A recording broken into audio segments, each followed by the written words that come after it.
আচ্ছা, এই যে ভিডিওটা দেখলে, এই ভিডিওটা কি দেখতে পাচ্ছ? যে আন্দোলন হচ্ছে, এই আন্দোলনটা কোথায় হচ্ছে জানো? এই আন্দোলনটা কোথাও না আমাদের ভারতবর্ষে কাশ্মীরে হচ্ছে আন্দোলনটা। ঠিক আছে, আন্দোলনটা কী কারণে হচ্ছে?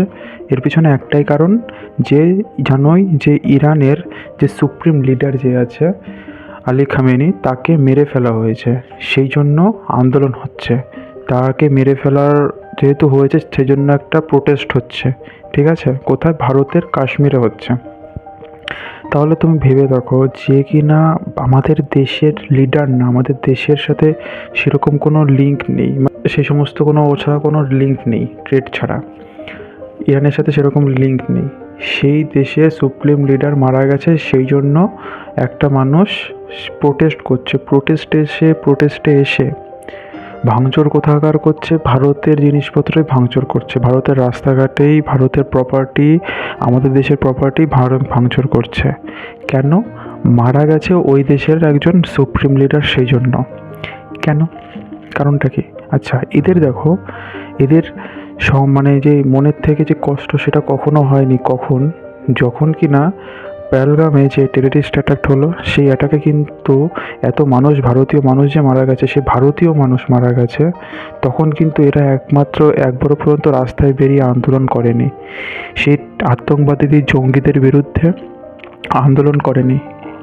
কিন্তু যে কিনা একজন বাইরের দেশের সুপ্রিম লিডার, তাদের প্রতি এত তাদের মায়া, যে কিনা তাদেরকে খেতেও দেয় না, কিছু দেয় না, তাদের জন্য টাকা পয়সা কিছু পাঠায় না। ঠিক আছে, কোনো তাদের উন্নতিতে, রাস্তার উন্নতিতে কোনো কাজে লাগে না, কিন্তু তাদের প্রতি এত মায়া, এত সংবেদনশীলতা, এত মানে ইমোশনাল হয়ে পড়ে যাচ্ছে, ইমোশনাল হয়ে তারা ভাঙচুর করছে। কোথায়? আবার ভারতের দেশের যে প্রপার্টি, সেই প্রপার্টিকে। কিন্তু পেহেলগামে যে অ্যাটাক হয়েছে, সেই অ্যাটাকের জন্য তাদের কোনো দুঃখ নেই। তাদের মনে, আমার মনে হয় না যে তাদের মনে কোনো দুঃখ হয়তো ছিল, মনের থেকে, ভেতরের থেকে কোনো দুঃখ ছিল, উপর থেকে হয়তো তারা দেখিয়েছে এরকম। কী আর বলবো, এইভাবেই মানে দেখো তাহলে ভারতের সিচুয়েশনটা কি। ওখানে তিনি মারা গেছে, হ্যাঁ, কিন্তু ভাঙচুর ভারতের দেশের প্রপার্টি, এগুলোতে কেন হবে? কেন হবে এটা?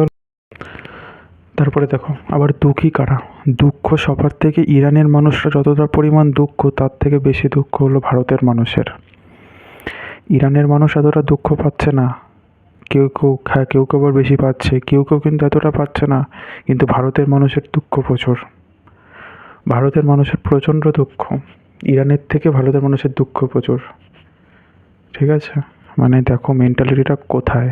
কিন্তু ভারতে যদি সেনাবাহিনীর ওপর কোনো অ্যাটাক হয়, যদি পাকিস্তান কোনো অ্যাটাক করে, জঙ্গিরা কোনো অ্যাটাক করে, টেররিস্ট কোনো অ্যাটাক করে, তাহলে তাদের কোনো দুঃখ নেই। তখন তারা চুপচাপ ঘরের মধ্যে এরকম করে বসে থাকবে। এরকম এর হয়তো টেররিস্টের ওপর অ্যাটাক হলে তারা হয়তো দুঃখ পায়। এইভাবেই দেশটা, এইভাবেই ভিতরে এরকম করে আছে আর কি। এদেরকে কী করা উচিত, কী বলা উচিত? এবার তোমাদের কি মতামত, সেটা কমেন্ট করে জানিও। আমার যেটা মনে হলো সেটা বললাম।